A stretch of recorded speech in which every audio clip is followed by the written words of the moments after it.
সকাল সকাল ব্যাগ উঠিয়ে চলে আসলাম কলকাতা স্টেশনে। ডি ট্যুরের প্রথম ভ্লগে তোমাদের সবাইকে স্বাগত। আমার গন্তব্য মুর্শিদাবাদ। উইন্ডো সিটে বসে সবুজ দেখতে দেখতে মুর্শিদাবাদ পৌঁছেও গেলাম। তাড়াতাড়ি একটা টোটো ভাড়া করে নিয়ে হোটেলে ব্যাগ রেখে 25 টাকার টিকিট কেটে ঢুকে পড়লাম হাজারদুয়ারিতে।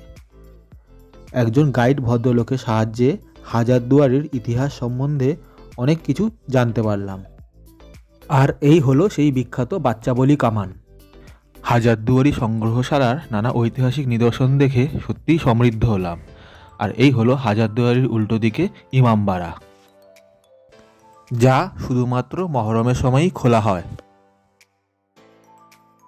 হাজারদুয়ারি সংগ্রহশালা থেকে বেরিয়ে টোটো ভাড়া করে সবুজ দেখতে দেখতে চললাম কাঠগোলা বাগানবাড়ির দিকে। এই হলো কাঠগোলা বাগানবাড়ির প্রথম গেট। গেটের ভেতরে ঢুকে নিয়ে তো আমার চক্ষু চড়ক গাছ। যেদিকে তাকাই শুধু গাছ আর গাছ, আর মাঝখান দিয়ে রাস্তা মূল গেটে যাওয়ার জন্য। 30 টাকার টিকিট কেটে মূল গেটে ঢুকলাম। ঢুকে নিয়ে বাঁদিকেই দেখি এই গুপ্ত সুড়ঙ্গ, যা এখন বন্ধ। আর এর ঠিক উল্টো দিকেই চিড়িয়াখানা, যেখানে রয়েছে নানা রকমের রঙিন মাছ, নানা জাতের পাখি।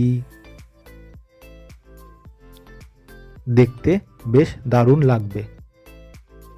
এমনকি এখানে এমু পাখিও রয়েছে, আর রয়েছে প্রচুর খরগোশ। এখানে রয়েছে কৃত্রিম ঝর্ণা, নবাবী সরোবরে রয়েছে রঙিন মাছ। আর এই হলো সেই বাগান বাড়িটা। এত রকমের ফুল গাছ আমি এর আগে আর কখনো দেখিনি। যেদিকে তাকাই শুধু নানা রকমের ফুল গাছ। সত্যি যাকে বলে বাগান বাড়ি। নানা রঙের নানা জাতের গোলাপ, আরও কত কি ফুল। এত রকমের ফুল দেখে মনটা সত্যিই হালকা হয়ে গেল। মনে হচ্ছিল নিজেদের বাড়িতেও যদি এরকম বাগান থাকতো। সত্যি বাগান বাড়ি। এত রকমের ফুল আমি আর কোথাও দেখিনি। আর হ্যাঁ, এখানে বাচ্চাদের এবং বড়দের বোটিংয়েরও ব্যবস্থা রয়েছে। চাইলে বোটিংও করতে পারেন। আর রয়েছে খুবই সুন্দর একটি জৈন মন্দির। এই বাগান বাড়ি থেকে বেরিয়ে টোটো ভাড়া করে চলে আসলাম জগৎ শেঠের বাড়ি, বা হাউস অফ জগৎ শেঠ।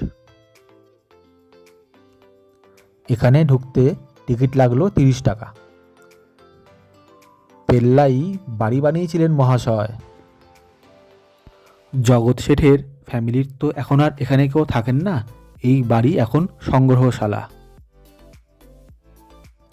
এখানে মন্দির রয়েছে, সুড়ঙ্গ রয়েছে, এবং সেই সুড়ঙ্গের ভেতরেও রয়েছে সংগ্রহশালা। এক সুড়ঙ্গ থেকে বেরিয়ে দেখি সামনেই আরেক সুড়ঙ্গ, এবং সেই সুড়ঙ্গের ভেতরেও আবার সংগ্রহশালা। এখানে ফোয়ারা রয়েছে, মন্দির রয়েছে যেখানে আপনি পুজো দিতে পারবেন।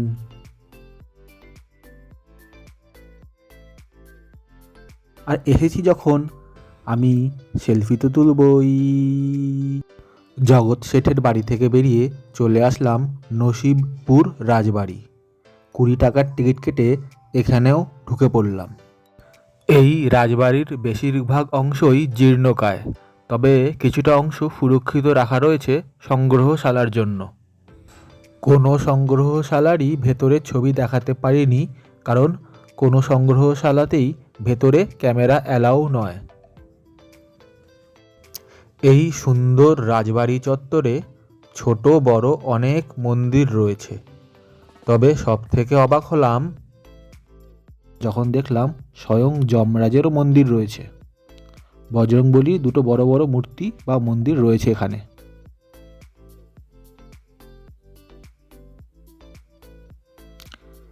আমিও সুযোগ পেয়ে সেলফি তুলে নিলাম। এই রাজবাড়ি চত্বরেও দারুণ ফুলের বাগান রয়েছে, দেখতে বেশ ভালোই লাগবে, সময়টা দারুণই কাটবে।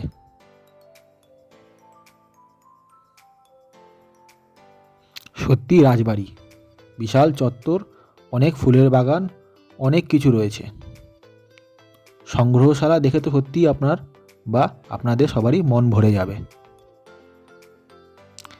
এখানে হাজারদুয়ারিতে এবং জগৎ শেঠের বাড়িতে এমন আয়না রয়েছে যে আয়নায় মুখ দেখা যায় না। এখান থেকে বেরিয়ে চলে আসলাম শ্রী শ্রী রঘুনাথজি টেম্পলে। এখানে ঢুকতেও 20 টাকার টিকিট লাগলো। এই মন্দিরও এখন সংগ্রহশালা। এখানে পুরনো দিনের নানা রকমের রথ,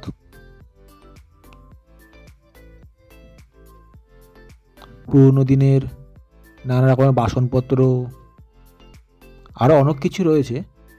তবে আমার সব থেকে ভালো লাগলো তখনকার দিনে কেনা 80 টাকার এই গাড়িটা। এই মন্দিরে ছোট বড় নানা রকম ঠাকুরের মূর্তি রয়েছে।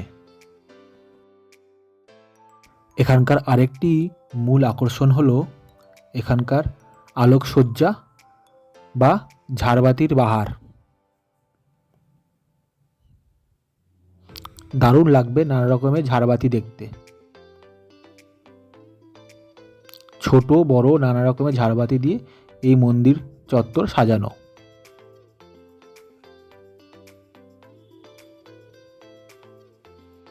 নানা রকম আলোকসজ্জা, ঐতিহাসিক নিদর্শন দেখতে দেখতে বেশ ভালোই লাগলো।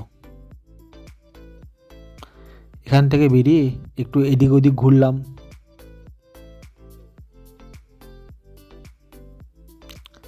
ঘুরে নিয়ে তারপরে লাস্টে হোটেলে ফেরত চলে আসলাম। সন্ধেবেলা এই হচ্ছে হাজারদুয়ারির রূপ। হাজারদুয়ারির সামনে ছোট বড় নানান রেঞ্জের নানান দামের হোটেল পেয়ে যাবেন।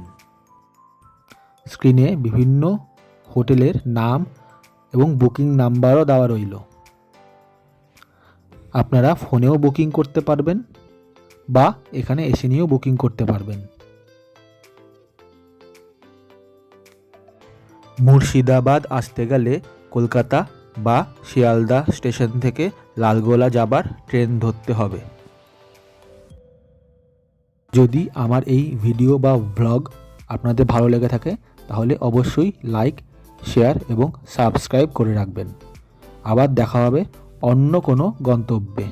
টাটা।